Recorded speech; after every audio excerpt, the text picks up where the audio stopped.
Sistema Michoacano de Radio y Televisión presenta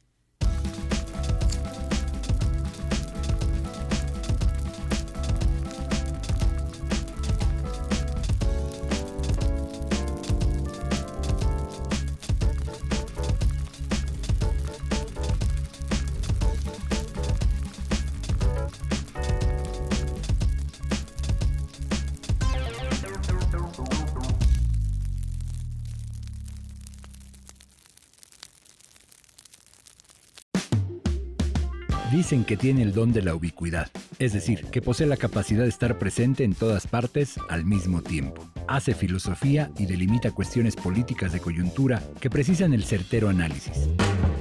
Narrador, cronista metafórico que bucea en las aguas profundas del ensayo o intenta el boxeo de sombra desde la poesía. Editor de libros, sembrador de promesas de alta vitalidad y dudosa procedencia. Inventor innato de frases que simbolizan una manera personal de describir el mundo. Lo suyo es la conversación más allá de lo que uno podría pensar que significa el adjetivo interminable. Desertor del ron, ejerce sus delirios desde el mezcal o el whisky, parrillero de nostalgias uruguayas y amigo entre los amigos, siempre con una lista de canciones debajo del brazo. Hoy en La Fogata, Gustavo Ogarrio.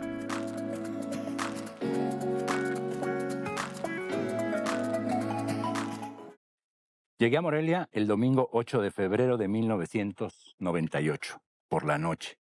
Alquilé un cuarto en un hotel de paso que todavía se encuentra sobre Santiago Tapia.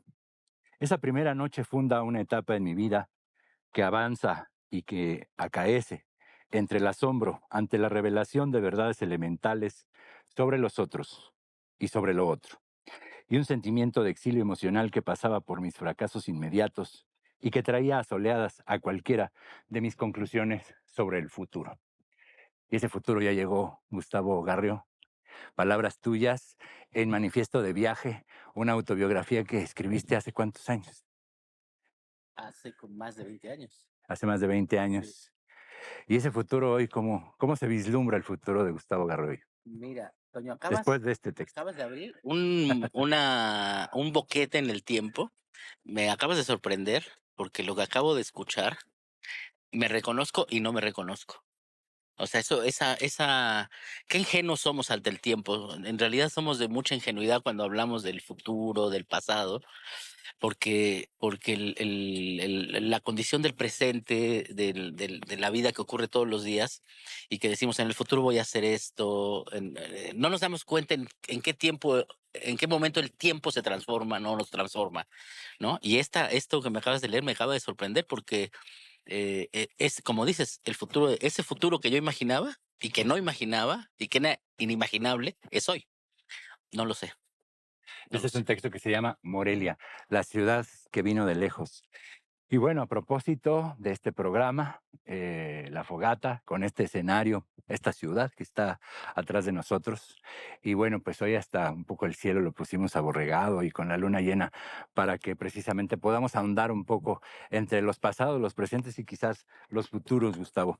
Tú naciste en la Ciudad de México, bueno, te presento, Gustavo Ogarrio. A ver, filósofo, estudiaste estudios latinoamericanos, eres escritor, eres cronista, eres asesor, eres tantas cosas, pero ¿qué eres en realidad? Yo te preguntaría. A mí me siento muy bien cuando me dicen que si hago crónica, cuando alguien me dice que me leyó en el periódico y lejos de decirme es escritor o es cronista, dice, a mí también me gustaba Serrat, por ejemplo. Yo me sentí identificado cuando usted el domingo escribió de Serrat y dijo que Serrat y la canción del tío Alberto de Serrat en realidad le recordaba a sus tías. Dice, a mí me pasa lo mismo. A mí me gustaría que esa fuera como una definición, ¿no? De la gente que me leyó un día, un domingo, distraído, y me habla del texto como estamos hablando así, ¿no? O sea, sin considerarme escritor o cronista, sino que el texto es como un pretexto para una conversación más amplia que va más allá de un texto, va más allá de que yo sea escritor o esté caminando por Morelia y alguien me diga eso, ¿no? O sea, más que me reconozca, que hable conmigo a partir de la conversación que implica al lanzar un texto en el periódico. aparte de la semblanza que ya escuchamos ahora sí a la entrada del programa y de estas pequeña o breve charla, ¿no?, sobre lo que es Gustavo Garrio, ahora sí presentamos el programa. Bienvenidas y bienvenidos a La Fogata en esta noche que pues se presagia como una charla muy, muy interesante con un personaje al que yo quiero mucho, al que admiro mucho y bueno, es el gran sonsacador literario que yo he tenido en mi vida. Tú naciste en la Ciudad de México y naciste por el barrio de Coyoacán, me parece. ¿Cómo fueron tus andanzas en esos lugares, en esos espacios? ¿Cómo recuerdas tu niñez? ¿Te pusieron Edson por Edson Arantes de Nacimiento Pelé, que es tu segundo nombre? No sé, es alguien que ha pisado la tierra, ha pisado las calles y las ha pisado de manera muy puntual y muy sensible para poder después traducirlo en textos, en literatura, en crónica. ¿Cómo fue tu primera infancia, por decirlo de alguna manera? Yo creo que a veces la infancia, cuando es demasiado tarde cuando recordamos la infancia. La infancia llega cuando ya no somos, el recuerdo de la infancia se vive y ahí no hay memoria porque es la primera etapa de algo que va a fundar casi todo lo demás. Casi todo el tiempo nos pasamos recordando la infancia o arreglándola o lidiando con las heridas de la infancia o generando como una especie de arreglo de la infancia. O sea, tratamos de arreglar la infancia, aunque eso no tiene arreglo, pero para lo que vamos siendo, es muy importante saber quiénes fuimos cuando fuimos niños o cuando fuimos niñas, niñes, porque ahí está la violencia, ahí está la felicidad, como que la riqueza o la crueldad de todo lo que va a venir después. Y yo creo, me considero que la infancia que yo viví fue una infancia todavía entre un cambio de época que me hizo vivir una infancia muy peculiar, porque a pesar de que yo tuve una infancia en la Ciudad de México, en el barrio de Santa Catarina, yo vivía a media calle de los viveros de Coyoacán. Y el hecho de que viviera a media calle de los viveros de Coyoacán me hizo vivir una infancia en una gran ciudad como si fuera rural, porque si nos metíamos todo el tiempo a los viveros, y en los viveros eran eso, un bosque. Y ahí vivíamos una infancia no urbana, no éramos niños urbanos en ese sentido. Estaba el río Magdalena, que baja desde Contreras, desde los Dinamos, ahí baja el río Magdalena, y todo el río era algo vivo, y todavía no estaba tan entubado como está hoy. Paseábamos por la calle de las Moras, por primera vez fumé en la calle de las Moras, en los viveros, nos quedábamos dormidos en los viveros y nos despertamos a las 3 de la mañana en medio de un bosque y nos teníamos que ir a la casa o seguíamos dormidos en el vivero. Eso yo creo que marcó que tuviera una relación conflictiva con la ciudad, porque la otra parte de la ciudad representaba el asfalto, el tráfico, el atropello, la violencia, y el vivero fue como un coágulo verde, es un coágulo verde en medio de la ciudad, como que dio un respiro, como que dio un contraste que si yo hubiera vivido quizás en otro lado no lo hubiera tenido. Y yo creo que eso marcó muchísimo la evocación de mi infancia, ¿no? Otra cuestión es que fui monaguillo, ¿no? Como muchos otros, como una experiencia que lejos de ser religiosa fue una experiencia que fue mi proceso de secularización, ¿no? O sea, de ser monaguillo, de vivir ese espacio conventual religioso. Digo, yo soy hijo, como todos, quizás todas en general, pues somos hijos culturales del catolicismo, del guadalupanismo. Claro, juegas en su tablero, a final de cuentas. Sí, sí, eso es cultural, vaya. Yo todavía que soy bastante, no siquiera laico, soy agnóstico, me encanta entrar cuando están las misas porque yo me sé la misa, me sé toda la misa. O sea, yo escuché miles de misas cuando fui monaguillo. Y yo creo que esa experiencia de ser monaguillo también me dio como una certeza de qué quería y qué no quería. Lo disfruté mucho, pero de ahí secularicé toda mi vida. De ahí me volví agnóstico, recordaba la canción de Serrat, de Joan Manuel Serrat, de La Saeta, que la escuché también por esa etapa, y el hecho de imaginar siquiera que alguien podía subir una escalera y bajar a Jesús de la cruz, me parecía lo más profano, lo más hereje que podía haber. Y yo creo que de ahí la experiencia de ser monaguillo también, ahora que la veo, me marcó muchísimo. Y así van como huellas que se volvieron como pretextos de escritura, porque creo que después la escritura, la práctica narrativa, digamos, lo que es como se llama. Yo no le llamaría, creo que la literatura es una parte, pero todo el discurso que somos, todo lo que hablamos, yo creo que todas y todos somos narradores, todos contamos historias. Creo que la literatura es algo mucho más democratizador de lo que se piensa cuando vamos a una librería y vemos un libro de éxito. Yo creo que todas esas historias me obligaron a narrar. O sea, me sentí responsable de lo que había vivido para narrarlo, pero nada más para transmitirlo, ¿no? Para ver que era valiosa la experiencia de los demás y también mi propia experiencia. Aquí nos vamos a detener para hacer la primera pausa en esta fogata, mientras yo le doy un sorbo a mi café y Gustavo a su mezcal. Regresamos.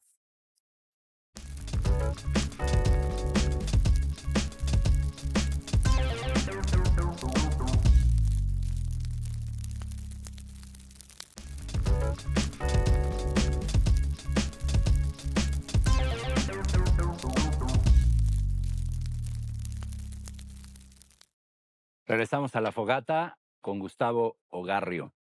Y estamos platicando, Gustavo, sobre el tema de la infancia, sobre lo que representa, bueno, la niñez, ¿no? Lo que representa esas vivencias y después cómo todo esto se traduce con una colaboración personal de la experiencia en texto, en literatura, en crónica, en una necesidad narrativa. Tú naciste en la década de los 70, digamos que tus primeros 10 años los vives en esta década. Cómo era ese México? ¿Cómo recordar ese México hoy que parece que que todo se olvida, que la desmemoria nos gana y como decía José Emilio Pacheco, solo fugitivo permanece? ¿Cómo, cómo, cómo traducir ese México que pues, nos tocó generacionalmente vivir y que hoy no sabemos tal vez a veces cómo acomodarnos incluso en el México que nos toca? Yo creo que cada vez se va volviendo imposible reconstruir. Conforme pasa el tiempo, yo creo que eso es un poco la vejez en términos narrativos. Los años 70 se van volviendo más irrecuperables, ¿no? Para mí, por ejemplo, ¿no? Y entonces toda esa manera en que vamos a ese tiempo se va volviendo más, como más determinado por la experiencia de ahora. Por ejemplo, en el año de 1970, cuando yo nací, había 8 millones de personas en la Ciudad de México. Comparado con lo que hay hoy, ¿no? Con los 18, con los veintitantos de la mancha urbana, claro, es totalmente otra ciudad, es otra situación. Y yo creo que el recuerdo que se tiene es un recuerdo, obviamente, entre construido y entre como una necesidad como de recuperar algo que es muy difícil de recuperar. Cuando decías que mi segundo nombre es Edson, yo nací 4 días antes de que empezara el Mundial de 1970. ¿No? Cuando la gran estrella que iba a llegar del fútbol en su cuarto mundial y que se esperaba que ganara la tercera Copa del Mundo, como así fue, que fue Brasil, para que se quedara con la Copa Jules Rimet, la gran estrella era Pelé, y Pelé se llama Edson Arantes do Nascimento Pelé. Entonces, hay una especie de fetiche en el sentido positivo de la palabra, digamos, donde hasta la fecha, bueno, hay niños que se llamarán Messi, ¿no? Hay una generación de niños que van a llamar Messi o Leo, o Cristiano, bueno, Cristiano no sé, o Ronaldo. Mucho Ronaldo. Mucho Ronaldo, hay mucho Tyson en Colombia, cuando Tyson fue un gran boxeador en el momento de Tyson, y era como una especie de fetiche de la buena suerte. O sea, se le ponen a los hijos un nombre que le traiga buena suerte, esa estrella que tiene ese jugador. Entonces a mí me pusieron Edson, Gustavo Edson, por Edson Arantes de Nacimiento Pelé. Y claro, esa memoria pues yo tenía 4 días de nacido, obviamente, toda la memoria que yo tengo sobre el Mundial de 70 y sobre esa época es una memoria reconstruida en mi familia. Narrativa familiar, Sí, o sea, la es una tradición oral, ¿no? que a veces parece propia, y es propia. Aunque uno no recuerde concretamente eso, esa memoria sí me pertenece, ¿no? Aunque yo no haya visto el Mundial de cerca, yo lo haya visto nada más de ahora en repeticiones. Eso es el tiempo y eso es un poco lo que significa para mí los años 70. Yo tengo de los primeros recuerdos que tengo es cuando mi papá me llevaba a la parte de atrás del vivero donde estaba el río Magdalena y me llevaba a aventar palitos al río, ¿no? y me decía cómo habían construido su generación los columpios, los cuales se subían para cruzar el río. En ese columpio se subían o se balanceaban, y en ese columpio agarrado del árbol más grande, cruzaban el río, se soltaban del otro lado y iban y venían. Entonces, ese recuerdo primero aunado a lo del mundial es un poco como mi orientación en el tiempo. ¿No? Los primeros recuerdos son las orientaciones futuras del tiempo. Todo el tiempo vamos rehaciendo esos primeros recuerdos como para asirnos a algo, ¿no? Para agarrarnos del tiempo. Y cada vez eso se va volviendo más lejano. Cada vez eso se va volviendo más inasible, cada vez vamos olvidando más, ¿no? Quizás yo creo que el quiebre de los 50 años marca como un quiebre también en la memoria, como que ahora ese tiempo pasado se va volviendo más etéreo, pero hay una forma de ese recuerdo que también acaba siendo totalmente más concreto, como si fuera el día de ayer, como que se fijan los recuerdos ahí. Y eso me ha ayudado mucho como a que lo que yo escribo trate de sostenerse a eso. Y yo siento que tengo a veces mayor nitidez sobre escenas. Por ejemplo, cuando mis hermanas pusieron por primera vez a los Beatles, cuando conocí el primer disco de Serrat, la colección, ¿no? Esta antología de Serrat, esos recuerdos se van quedando como más fijamente. Y entonces, claro, pero eso es una trampa, porque yo los voy poniendo fijos porque los recuerdo y los escribo. Y los relaboras como tuyos, Claro, ¿no? claro. Y ahí se van quedando, y esos, a final de cuentas, uno se va quedando con pura memoria. ¿Dónde reconoces que ya empieza a ser precisamente la memoria tuya? Entendiendo esto que la memoria personal suele ser la memoria colectiva. No hay memorias individuales, creo, como tú lo acabas de mencionar. Uno se apropia de la memoria de la familia, los hermanos, los tíos, la mamá, el papá, los abuelos, la gente que por ahí está alrededor, los amigos, ¿no? Forman parte también importante. Pero ¿en qué edad, en qué etapa, no sé si fue los 80s, que empiezas a reconocer ya desde esta edad o etapas anteriores, ese germen de decir, aquí comienza ya Gustavo Garro a formarse? Digo, a final de cuentas te cerraste el zipper de la chamarra, pero traes a los Ramones en tu playera, que creo que ahí, aunque no es justamente una banda formalmente de generación, pero es esa apropiación donde uno ya empieza a elegir. ¿En qué momento te empiezas tú a generar este Si, reconocimiento? si pudiera poner como un compás en el tiempo, la punta del compás y abrir el compás para que ese sea el radio de la memoria, yo pondría, por ejemplo, un día gané un premio de cuento, ¿no? Y me entrevistaban y me decían, ¿dónde empezaste como esto, tu memoria, o dónde empezaste como a tener conciencia de escribir? Le dije, pues fue en segundo de secundaria, cuando le escribía unos mensajitos secretos a una compañera de otro salón con poemas que eran poemas entre míos, así, y canciones de los Caifanes, de grupos así. Unos interplagios, ¿no? Sí, sí, sí, sí, sí, todos somos covers, Sí, ¿no? todos Todos somos covers, ¿no? así Y es. entonces tenía una amiga que se los ponía en la mochila, ella lo sabría, y entonces estaba no enamorada, le llamaba la atención el que escribía. Pero un día, un amigo así castroso se dio cuenta que yo estaba escribiendo algo, pues ya era como un rumor, ¿no? Que alguien le escribía a ella, ¿no? Y entonces se dio cuenta que yo escribía, me quitó el papel y dijo, ah, ya sé quién es, ¿no? Y entonces todo se descubrió, ¿no? Todo se derrumbó, ¿no? Como diría Manuel. Y entonces ahí fue un acto heroico narrativo, porque entonces yo fui, como que lo traté de agarrar, quité el papel y me fui directamente con esta persona, esta compañera que estaba en el salón de al lado, y se lo di, Sandra se llama, después la volví a ver ya muchos años después, se lo di y en ese momento ella supo quién se lo escribía. Yo creo que en ese momento para mí representa un momento decisivo donde dije, donde me hice cargo de lo que escribí, donde me enfrenté a las consecuencias de lo que yo había escrito y se lo dejé ahí. Claro, nunca más le volví a escribir. Ella me dijo después que los había guardado durante años esos papeles, los había perdido creo que en una mudanza, y fue un acto profundamente simbólico. O sea, ahí yo reconstruyendo dije, es la primera vez que asumí las consecuencias del acto de escribir. O sea, yo creo que esa memoria ya es una memoria mía porque ya implica que lo que yo hice tuvo una repercusión que no imaginé.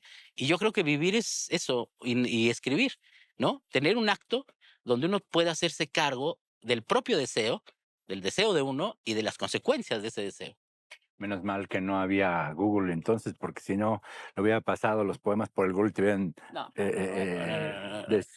desenmascarado, Sí, ¿no? A mí alguna vez me dijeron, ¿a quién le debo decir gracias? ¿A ti o a Neruda?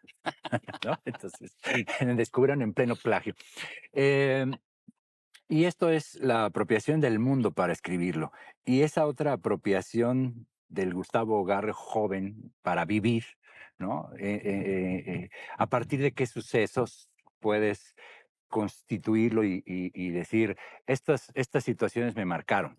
Yo, por ejemplo, no sé, tal vez para ti sea algo similar, pero me imagino que tendrás otras circunstancias también que te rodean. El terremoto del 85, ¿no? Fue sin lugar a dudas algo que muchos años después reconozco como, no solo como una gran tragedia, sino también como algo que generacionalmente me marca. ¿Cuáles serían como esos sucesos que en tu juventud podrías reconocer como tuyos para ir configurando tu persona? yo creo que obviamente el terremoto nos marcó a todas y a todos, querámoslo o no, si lo olvidamos, si lo recordamos demasiado, si perdimos familiares, si perdimos casa, si todo se derrumbó en una ciudad como en ese momento que recibió ese golpe tan duro. Yo recuerdo precisamente cuando en 1985, yo estaba a punto de entrar a la prepa, porque a la prepa de la UNAM no se entraba en septiembre, se entraban hasta octubre en ese momento. Ahora se entra en agosto, como que ajustaron el calendario.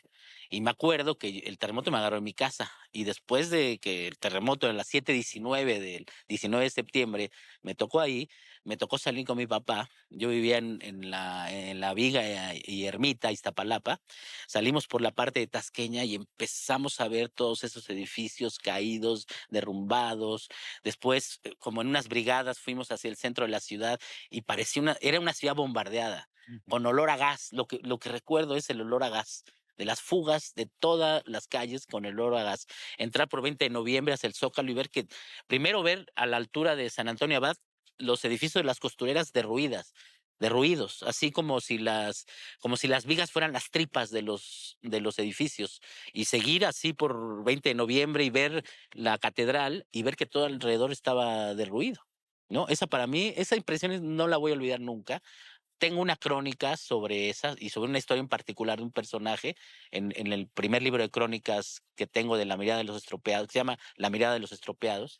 Y yo creo que ese es un hecho que atraviesa a la Ciudad de México y a quienes lo vivimos. Si yo pudiera decir otro referente de eso, incluso más musical, porque hoy me lo preguntaron, porque me veían esta cosa de los Ramones, ¿no? En un contexto no tan más formal. Me dijeron, ¿te gusta el punk? Y le dije, no, yo soy hijo del punk. O sea, no es que me guste. O sea, mi generación, yo vi a los Ramones. O sea, se los digo a chavos de la edad de mi hija de 7, 18 años, y yo parezco así como un mito viviente, ¿no? A los Ramones, pero si los Ramones murieron tal, tal, tal, digo, yo los vi en 1998, cuando fueron a la Ciudad de México y tocaron en el gimnasio Juan de la Barrera, y luego tocaron en el exbalneario de Pantitlán, en septiembre de 1988, 89, ¿no? Y yo creo que nosotros que nacimos en esa etapa, ahora tan idealizada, en los años 80, creo que estábamos como en una situación de tránsito muy compleja, como que nos inhibía, porque veníamos en términos musicales, culturales, de la música de los años 60, 70, donde había habido una gran transformación, una revolución cultural, política en los Estados Unidos, el 68 en México, la matanza de Tlatelolco, toda la canción de protesta, y nosotros quedábamos como una generación que no tenía revolución propia, ¿no? Porque ya todo eso había pasado y ya estábamos en un momento de fin del nacionalismo, había habido una gran represión en México, y como que esos símbolos culturales como del punk, de toda la música que empezó medio a salir a flote con los hoyos funky, que ahora es la gran escena alternativa, muy comercializada, pero que fue eso. Creo que eso como que nos hizo ver que en esas expresiones había como una posibilidad de identidad, de interpretarnos, de decir el punk, que es tan sencillo y a la vez tan de ejercicio de libertad contundente. De Ramones es un grupo que tiene canciones de 2 minutos, y parecía que la libertad para nosotros duraba 2 minutos. ¿no? Ese era el tiempo de la libertad, ¿no? Tocaban canciones rapidísimo. Los Ramones tocaron 2 horas, 1 hora y media, nunca casi se dirigieron al público y tocaron canción tras canción, tras canción, tras canción y se metieron. O sea, había sido fascinante, rápidamente fascinante. Y siento que eso es como una metáfora de lo que nosotros habíamos vivido ahí, ¿no? Un proceso de libertad muy rápido. Y yo creo que ese es ahora que lo veo, es un referente muy importante, ¿no? La música como una manera, como una forma donde nos conectamos para poder como ir medio orientándonos en ese momento tan conflictivo que es la adolescencia y que es un momento fundador o fundacional para escribir, para interpretar, ¿no? Y el otro gran referente yo creo es el zapatismo. 1994. Yo creo que eso, la marcha zapatista, todo lo que vino en México políticamente, que ahora no está tan interpretado así. Yo creo que el zapatismo, el levantamiento zapatista vino a darle un giro, y yo creo que ese es un giro, si toda esta música del punk es un giro cultural, el zapatismo fue el gran giro político. Por supuesto, estoy de acuerdo. Y aprovecho la metáfora que acabas de decir, que me parece extraordinaria. Le vamos a dar 2 minutos de libertad a nuestros televidentes para que hagan lo que gusten y regresamos aquí a La Fogata.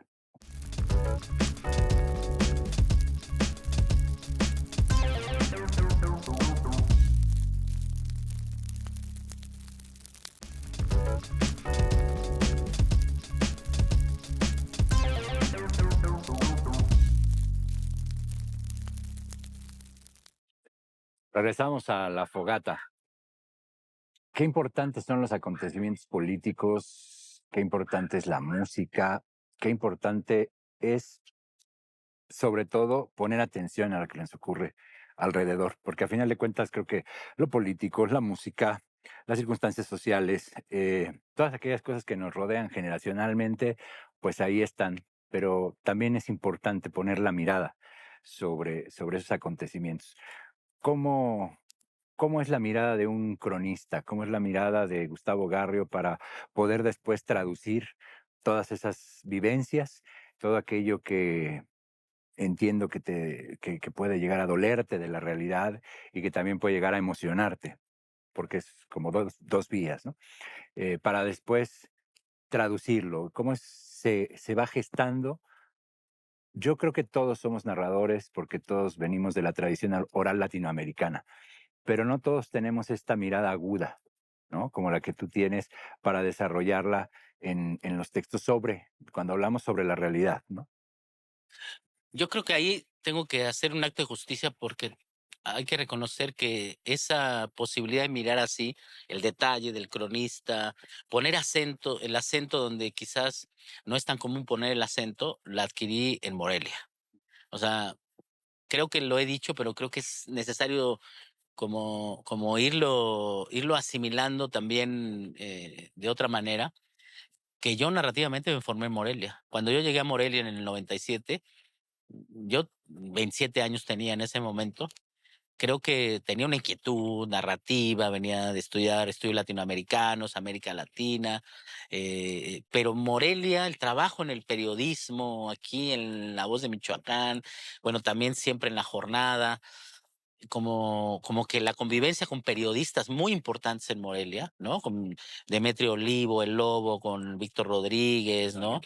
Manuel Quintás, ¿no? Todo ese equipo que se formó, que yo me siento privilegiado de esa época en La Voz de Michoacán, que yo era parte de una especie de forastero que venía de fuera, pero pues después te das cuenta que todos son forasteros en el sentido estricto.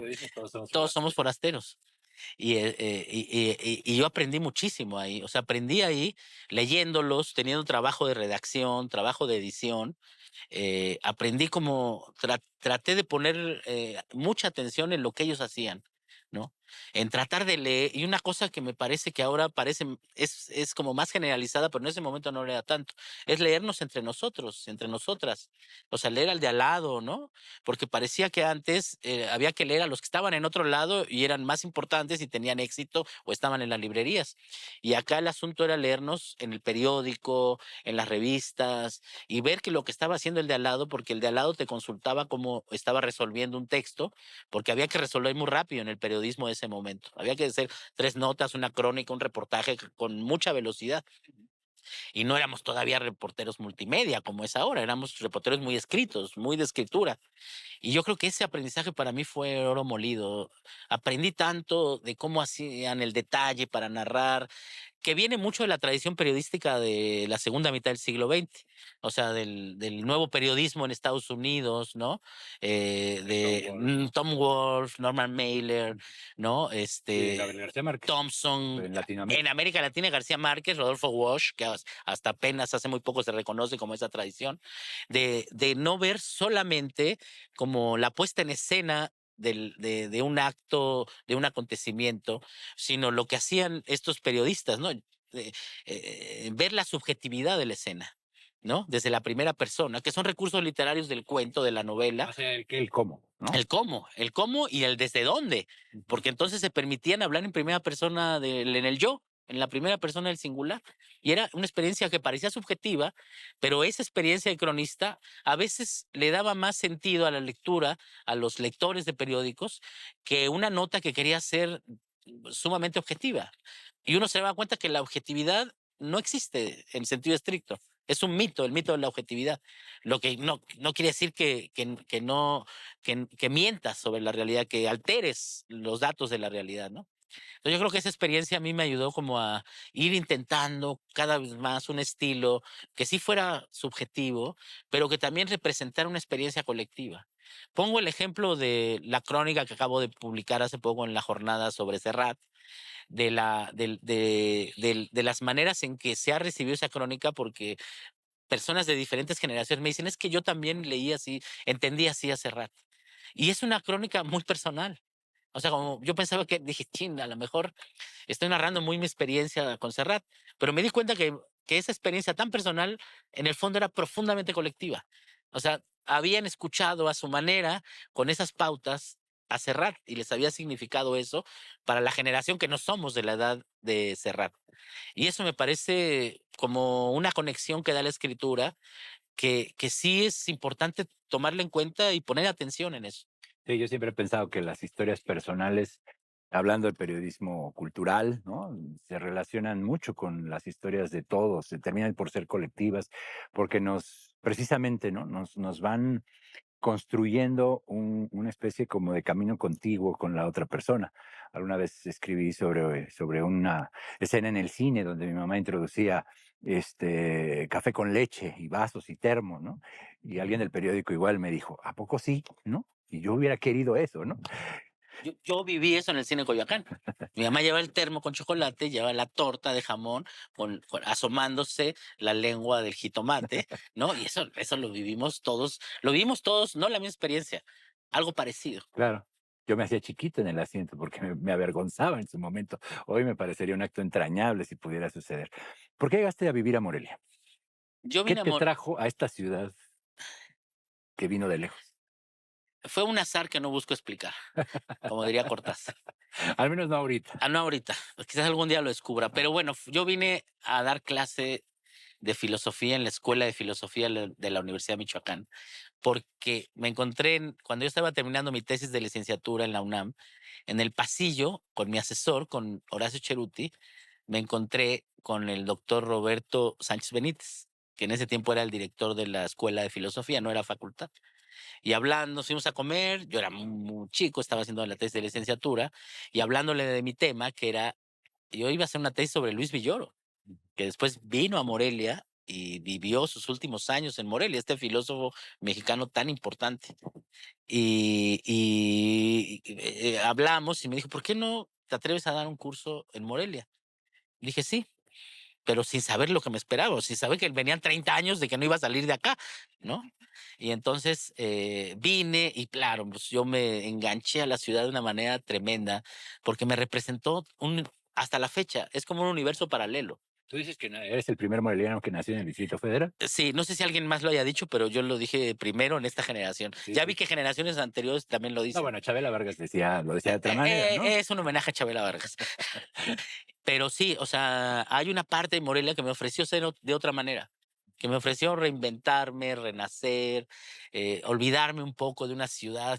Esa ciudad, la Ciudad de México también es terrible, también es tremenda, también es opresora, también es violenta, también asfixia, también uno le dan ganas de salir, ¿no? Y yo creo que Morelia me ofreció las ganas de salir sin salir. O sea, estando acá y regresando allá. Y Sí, yo me reconozco migrante igualmente. Yo llegué a vivir a Morelia en 1994 y lo hemos conversado en varias ocasiones. Tú tienes un inmenso amor a esta ciudad, ¿no? Tú le profesas un amor, ¿no? Hay como una especie de colapso cuando tienes que, personal, un desprendimiento, cuando tienes que ir a trabajar a la Ciudad de México y ahora que por varias circunstancias regresas de una manera intermitente, ¿no? Semanal, así a hacer apariciones en la ciudad de Morelia, a diferencia mía quizás, ¿no? ¿Por qué? ¿Por qué? ¿Qué tejió en ti esta ciudad? yo creo que Morelia representa como algo que difícilmente se encuentra en la Ciudad de México y es como una ciudad compleja, también violenta, pero habitable en el sentido más de cotidianidad cultural, narrativa. Morelia es una ciudad profundamente con una vocación cultural y una vocación poética y narrativa. ¿No? No la quiero idealizar porque también es terrible y también a veces no me gusta, como todos los que estamos acá, ¿no? Pero yo creo que me ofreció esa posibilidad de escribir en un periódico de una manera que quizás allá hubiera sido más difícil. Ser editor de un periódico a los 29 años, que tampoco era, eso no lo hubiera logrado en ningún otro lugar, porque las características de la ciudad dan, al ser una ciudad simplemente de 1 millón de habitantes en lugar de una de 21 millones de habitantes, pues se abren otros caminos, es diferente. Y yo creo que fue agradezco la generosidad de Morelia, que es la generosidad de la gente, que es la generosidad de las personas que conocí y que a pesar de tener como esa situación de que a veces me hacían sentir extranjero, desde mi extranjería me sentí profundamente aquí. O sea, es casi como las paradojas de Macondo, ¿no? En donde el más extranjero es el que más se vuelve macondino, Ujú. ¿no? Y entonces yo me sentí un poco así.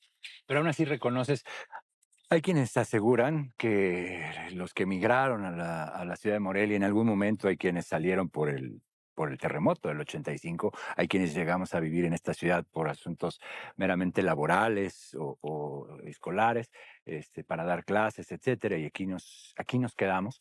Em, pero que aquellos que han venido a escribir sobre la ciudad, como es tu caso, han desnudado esa otra ciudad de la cual no se había escrito, o al menos le han regalado a la ciudad esta otra forma también de entenderla desde el texto, que a veces es eso, lo que tú mencionas, no solo es la cantera, no solo es la versión turística, la versión de tener colgada la cámara aquí en el pecho para tomar los destellos célebres de la ciudad, sino también para hablar de sus alcantarillas, también para hablar de sus indigentes, también para hablar de su violencia, también para hablar de todas esas dolencias de esta ciudad.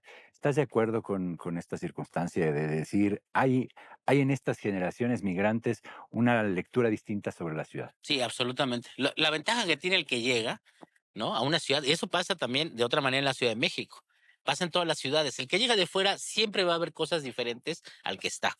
¿No? Están los que narran las ciudades desde ser los cronistas de las ciudades. Eso tiene un valor muy grande. Son los que se decidieron a permanecer en las ciudades, los que nunca se van a ir de esa ciudad. Y aquí hay un montón de cronistas en todo Michoacán que esos relatos son muy importantes porque narran la permanencia de la ciudad. Cómo una ciudad permanece, una comunidad, un pueblo permanece. Pero también está la otra mirada del que llega, del forastero, ¿no? O sea, del que trae otros referentes que están siempre contrapuestos. No tienen que ser coincidentes, porque son dos miradas diferentes. Entonces el que llega de fuera va a ver otras cosas, va a ver otras contradicciones, quizás no va a idealizar tanto la ciudad, porque uno cuando hay una ciudad la idealiza, ¿no? En el sentido de que la ve como la ve como el ombligo del mundo. Claro. Nos pasa siempre eso. Pero el que llega de afuera siempre llega con una reticencia y quizás puede llegar de una manera crítica. Entonces va a haber otra cosa diferente. Pero eso es también importante para esa ciudad, para el relato de esa ciudad. Porque ve otra cosa y ve algo que no puede ver el que está dentro porque él no puede tener esa situación de venir de fuera. Y yo creo que la ventaja de los que llegamos a otras ciudades es que podemos aprender de ese relato de la permanencia de los cronistas. A mí me parece que hay unos cronistas estupendos en todo Michoacán. Los conocí cuando fui periodista, ¿no? Jorge Martínez en Jiquilpan, ¿no? Se me olvidó un cronista extraordinario de Erongarícuaro. O sea, hay un montón de narrativas de las cuales podemos aprender, ¿no? De cómo una ciudad, a pesar de todas las dificultades, permanece en sí misma, se transforma y permanece. Pero el que llega de fuera va como a meter esa mirada que no necesariamente es cómoda, pero que es necesaria. Porque además has caminado la ciudad mucho, ¿no?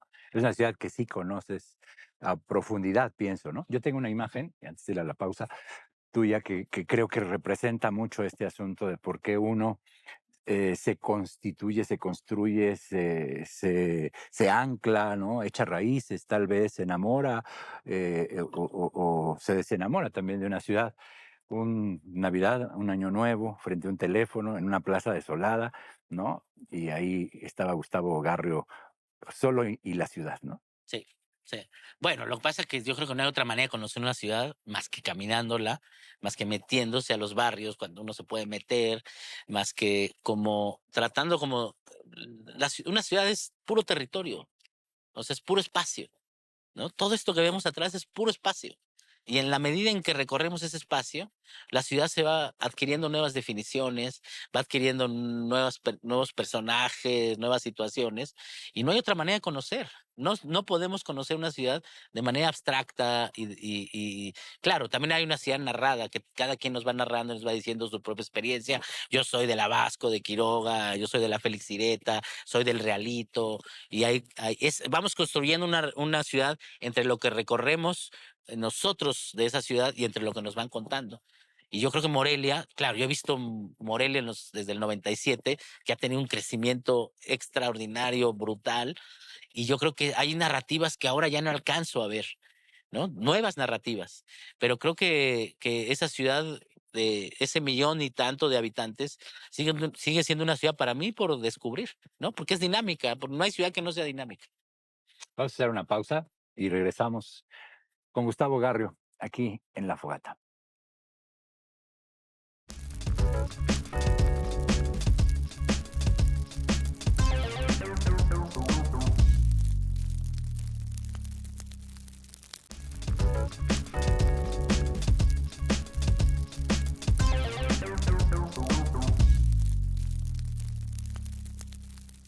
Regresamos a La Fogata y yo me voy a tomar 2 licencias personales.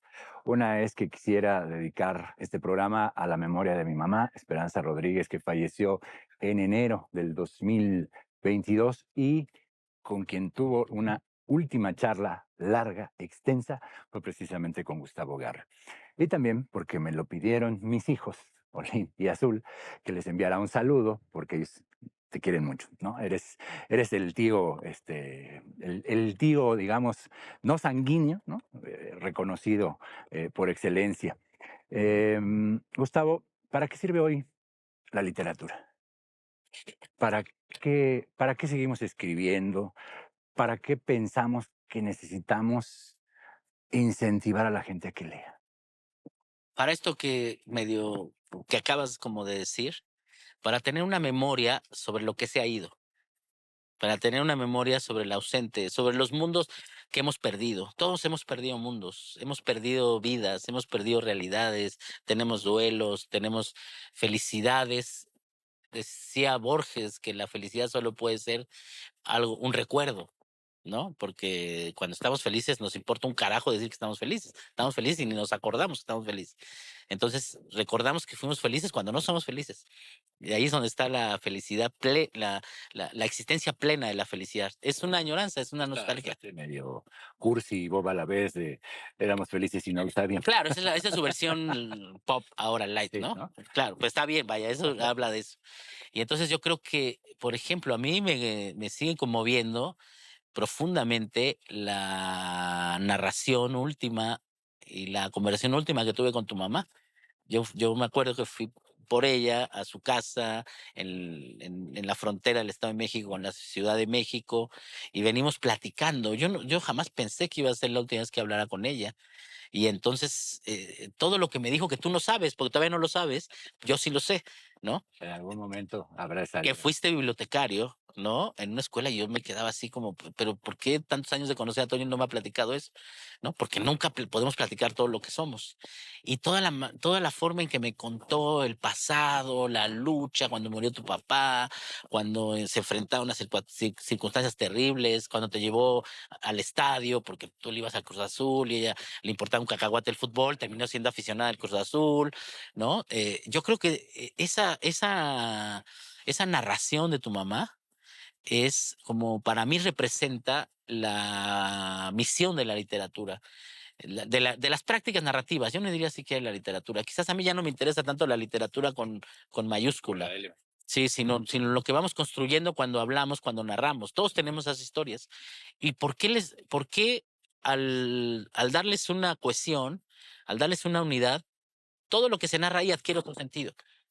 Yo creo que tenemos experiencias sueltas, ¿no? Así, todo el mundo tiene experiencias, recuerdos, pero cuando hacemos un relato en la familia o lo escribimos, como sea, lo formalizamos, eso nos da un nuevo sentido que antes no tenía el pasado, aunque el pasado siempre tiene sentido. Entonces, como que lo hace presente. Y ya cuando, por ejemplo, yo dejé a tu mamá en tu casa, me fui, pasó 15, 20 días y me enteré que ella murió, para mí dije, no puede ser. O sea, eso es lo que ella me había relatado, adquirió totalmente otro significado. O sea, esa como generosidad narrativa, donde me fue contando, la imagen de cómo cuando íbamos en el lago de Cuitzeo se quedó dormida, esa imagen es tremenda, es tremenda. Entonces, nos hace responsables de algo. Yo me siento muy responsable de lo que veo. Yo creo que todas y todos en algún momento nos sentimos comprometidos con lo que vemos. Entonces queremos contárselo algo, o sea algo terrible o algo de felicidad, o algún acontecimiento cotidiano. Llegamos y, oye, ¿saben qué? Hoy vi esto y esto en el mercado de Independencia, ¿no? Es como decirnos, a ver, ayúdenme, al contárselos es como pedir ayuda. Ayúdenme a que esto adquiera un significado, porque yo creo que hay un significado, pero no lo sabemos hasta que lo transmitimos. Claro. Entonces ahí entre todos vamos construyendo, no, es que yo creo que esto, yo creo que esto, o experiencias compartidas que narramos y alguien dice, no, no, no, no, eso no pasó así, y narra su experiencia. O sea, en el relato estamos debatiendo qué significa la realidad. Y en ese sentido, ante el escenario en el cual vivimos, en este México caótico, en este México violento, en este México que parece que no tiene solución, ¿no? ¿Cuál es precisamente esa parte de responsabilidad nuestra de quienes escribimos o decimos que escribimos, en mi caso, el tuyo, y cómo traducirlo en versiones que podrían ayudar en determinado momento, no sé, a establecer, no sé si soluciones, pero sí a lo mejor miradas al respecto? Yo creo que ante la situación, México evidentemente tiene una situación muy complicada desde hace ya bastantes, unas 2 décadas, pero creo que el momento ahora es especialmente particular porque la disputa por el sentido de la realidad, en lo que se habla, a todo se le llama narrativa. La narrativa de tal, la narrativa de tal. Yo creo que es un poco algo no tan exacto, porque creo que esas narrativas en realidad no creo que sean como tal una trama, una historia, son como tratar de que el discurso y la anécdota se vuelva algo narrativo. Creo que a quienes quizás podemos proponer ¿no? En un periódico, en la radio o en la televisión, como darle a quien recibe alguna pregunta sobre la realidad, alguna descripción sobre la realidad, tenemos que abrir esa supuesta polarización que hay. Yo no creo tanto que haya una polarización, creo que hay una polarización aparente. Yo creo que estamos llenos de una heterogeneidad, una cantidad de expresiones que necesitan alimentarse como de la pregunta por ese presente, ¿no? O sea, ¿a qué me refiero? Que ahora más que nunca es necesario narrar con detalle la realidad, ¿no? Otorgarle a la realidad un sentido tan profundo que cuando alguien nos dice que la realidad es simple, no le creamos, ¿no? O dudemos. Cuando alguien nos dice, es que aquí hay una polarización, no, no es cierto. Si tú ves estos relatos, si tú ves Morelia, si tú ves la Ciudad de México, no está dividida en dos opiniones. Está con una cantidad de sentidos que están disputando qué hacemos, qué sentimos, hacia dónde vamos. Entonces yo creo que la crónica, que es muy subjetiva, la radio, la poesía, nos ayuda como a abrir el horizonte, como a decir, no, no, la realidad no puede reducirse nunca a uno contra otro. Eso es una construcción social y política que a veces nos limita nuestra idea de la realidad. Creo que tenemos la misión, por decirlo de alguna manera, de abrir el mundo cuando el mundo se está cerrando, de abrirlo a una cantidad más amplia de significados.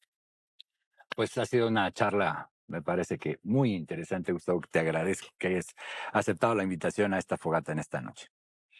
Y te diría, como Fernando Marcos, hogar en 4 palabras, ¿cuál sería?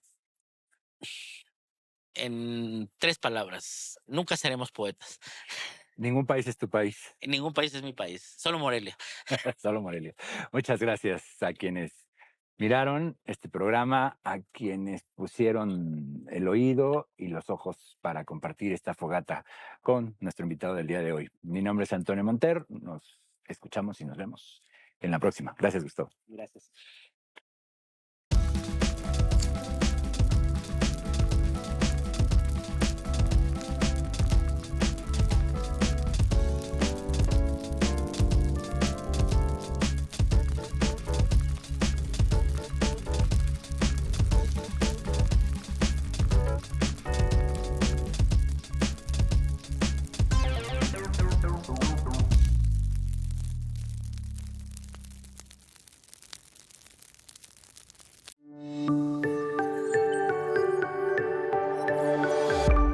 Sistema Michoacano de Radio y Televisión presentó